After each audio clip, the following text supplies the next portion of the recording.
ఎంపీలు ఏం చేస్తున్నారు? సరే ఎంపీల సంగతి పక్కన పెడదాం. ఇప్పుడు అక్కడ మల్కాజ్గిరి అంటే ఈయననే వస్తాడు కదా, తర్వాత సికింద్రాబాద్ ఎంపీ ఎవరు? కిషన్ రెడ్డి. మరి ఆయన ఓరు? కేంద్ర మంత్రి, కేంద్ర గనుల శాఖ మంత్రి. మరి ఓరు? Central minister. ఆ తర్వాత ఎవరున్నారు ఇంకా? బండి సంజయ్ గారు. ఇంతమంది ఉండి కూడా కేంద్రం నుండి నిధులు ఇప్పిస్తలేరు. పక్కన ఆంధ్రప్రదేశ్కి ఏమో నిధుల మీద నిధులు, నిధుల మీద నిధులు, నిధుల మీద నిధులు వస్తున్నాయి. ఈ సికింద్రాబాద్ కంటోన్మెంట్కి ఒక గొప్ప చరిత్ర ఉన్నది. ఆ చరిత్ర ఏందో మీ అందరూ కూడా తెలుసు. మరి బోర్డు తిప్పే ప్రయత్నము, మరి రావాల్సినటువంటి నిధులు బకాయిలు ఇప్పించాల్సినటువంటి అవసరం మీకు లేదా? మరి ఎంపీ ఈటల రాజేందర్ గారు ఏం చేస్తున్నట్టు? కేంద్ర మంత్రి కిషన్ రెడ్డి గారు ఏం చేస్తున్నట్టు? హోం సహాయ శాఖ బండి సంజయ్ గారు ఏం చేస్తున్నట్టు? మరి వీళ్ళకి తెలుసా తెలీదా? నిధులు ఇప్పించే పనిలో ఉన్నారా లేదా? అర్థం కాదు పరిస్థితి.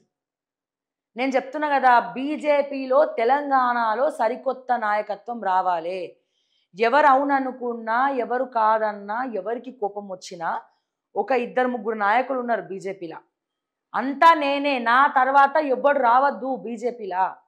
ఎప్పుడైతే కిషన్ రెడ్డి గారు కానీ, లక్ష్మణ్ గారు కానీ వాళ్ళే ఉండాలనుకునే స్వార్థపరులు, వీళ్ళు బయటికి పోరు, ఇంకొకరిని బీజేపీలో ఎదగనీయరు, తొక్కేది వాళ్ళే, ఎక్కువెట్టేది వాళ్ళే.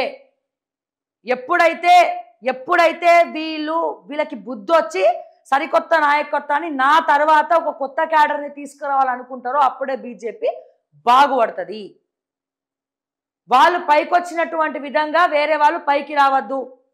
ఎస్, కిషన్ రెడ్డి గారు ఒక సాదాసీదా కార్యకర్తే. ఆ కార్యకర్త ఈ రోజున సెంట్రల్ మినిస్టర్ అయ్యిండు. కానీ నాలాగా మిగతా వాళ్ళు అవ్వద్దు అనేది స్వార్థ బుద్ధి అనేది. అందుకే వేరే నాయకులని కానీ, వాయిస్ ఉన్నోళ్ళని కానీ బీజేపీలో ఎదగనిస్తలేరు, తొక్కేస్తున్నారు. వాయిస్ లేనోడికి, డబ్బులు ఇచ్చినోడికి పదవులు ఇస్తున్నాడు, కష్టపడేటోడికి పదవులు లేవు. మాట్లాడేటోడిని కూడా మాట్లాడనీయకుండా చేసేటువంటి దిట్టలు ఎవరైనా ఉన్నారంటే వీళ్ళే. నేను తప్ప బీజేపీలో తెలంగాణలో వేరేవాడు ఉండడానికి వీల్లేదు. నేను తప్ప వేరేవాడు మాట్లాడడానికి వీల్లేదు. అతను కోర్టు అవ్వచ్చు, బీఆర్ఎస్తో చేతులు కలపచ్చు, రేవంత్తో మాట్లాడచ్చు, మంచిగా సేఫ్ జోన్లో ఉండొచ్చు. కానీ కిషన్ రెడ్డి తర్వాత ఏ రాజకీయ నాయకుడు బీజేపీలో పైకి రావడానికి వీల్లేదు. లక్ష్మణ్ గారి తర్వాత ఎవరు కూడా పైకి రావడానికి వీల్లేదనే ఒక స్వార్థ బుద్ధి ఉన్నంత కాలం తెలంగాణలో బీజేపీ బాగుపడదు. ఇది ఇది ఇది ప్రతి ఒక్క కార్యకర్త మనసులో ఉన్నటువంటి మాట.